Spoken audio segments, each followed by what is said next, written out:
হয়ে যাক 2021 সালে ঘটনা বলছি।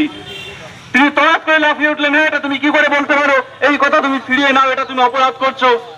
আমি বললাম যে আমি আপনাকে ঘুরিয়ে ঘুরিয়ে দেখাতে পারি যে আজ থেকে 5 বছর আগে মাদ্রাসাগুলো যে পরিস্থিতি পরিবেশ ছিল, পড়াশোনার পঠন পাঠনের যে পরিমাণ শিক্ষক শিক্ষাকর্মী ছিলেন, আজকে তারা যখন রিটায়ার্ড হচ্ছেন বা তারা অন্য স্কুলে যাচ্ছেন, নতুন করে কোনো নিয়োগ দিচ্ছেন না, তার মানে কি আপনারা মাদ্রাসা শিক্ষা ব্যবস্থাকে ধ্বংস করছেন।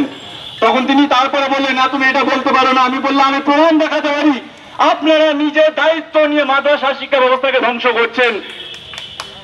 এই অবহেলা বঞ্চনার বিরুদ্ধে যদি আমরা কথা না বলি, আমরা আমাদের মাদ্রাসাকে বাঁচানোর জন্য, আমাদের অধিকার আদায়ের জন্য যদি পুলিশের লাঠি বন্দুককে উপেক্ষা করে যদি রাস্তায় মাঠে ময়দানে না নামি, মাদ্রাসা বোর্ড ঘেরাও না করে, অধিকার কেউ দেবে না, বন্দুক কেউ দেবে না, অধিকার আমাদেরকে আদায় করতে হবে। বলেন ঠিক কিনা?